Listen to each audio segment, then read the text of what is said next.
जब आदित्य काशवी से सुनता है कि काशवी अर्जुन के घर पर करुण की देखभाल करने के लिए रुक रही है, तब आदित्य और काशवी में बहस स्टार्ट होती है और आदित्य अर्जुन के घर काशवी के साथ रहने का फैसला करता है। जब अर्जुन आदित्य को वहां रुकने से मना करता है, जगदीश वहां आकर आदित्य को काशवी के साथ रुकने की परमिशन देते हैं। जब काशवी अर्जुन से कहती है कि उन्हें करुण को किसी साइकेट्रिस्ट को दिखाना चाहिए, तो महिमा कहती है कि उन्हें किसी डॉक्टर को नहीं, करुण को किसी तांत्रिक के पास ले जाना चाहिए। अर्जुन महिमा से कहता है कि ये सब बातें करुण पर भूत है, ऐसा नहीं हो सकता। जब करुण उस हुडी पहने लड़की को और बाद में उस मास्क को देखता है, तब काशवी को पता चलता है कि करुण क्या कहने की कोशिश कर रहा है कि पल्लवी का मर्डर किसी हुडी और मास्क पहने औरत ने किया है। करुण से बाद में पता चल ही जाता है कि उसने खुद खून होते हुए देखा है। करुण को काशवी और अर्जुन का हाथ पकड़े हुए सोते देख आदित्य और महिमा आउटसाइडर की तरह फील करते हैं। महिमा ये सब देखकर आदित्य को टॉन्ट मारती है। तब आदित्य कहता है कि ये सब इसलिए हुआ है क्योंकि महिमा को करुण की केयर करनी नहीं आती। जब महिमा काशवी अर्जुन उस लड़की को पकड़कर उससे सवाल करते हैं कि इतने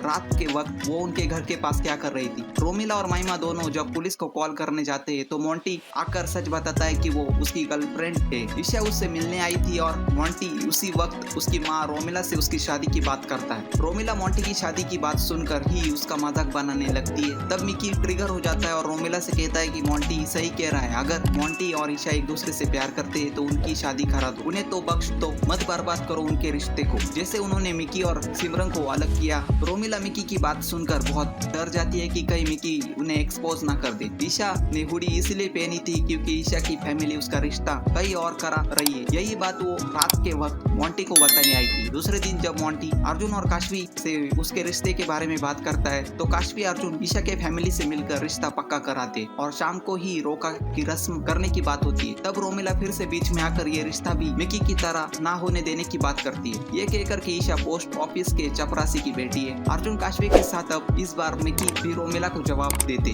मिकी की बात सुनकर सभी चौंक जाते हैं। क्या मिकी करेगा रोमिला को एक्सपोज? अब तो बस देखना तो ये होगा कि क्या आदित्य काशवी को करुण और अर्जुन से दूर कर देगा। क्या इस बार मिकी रोमिला और महिमा को एक्सपोज करेगा? क्या काशवी करुण से मर्डरर के बारे में जान पाएगी? क्या होगा काशवी का रिएक्शन जब आदित्य का सच सामने आएगा? तब क्या काशवी करेगी अर्जुन पर ट्रस्ट? देखिए सीरियल में सिर्फ स्टार प्लस पर।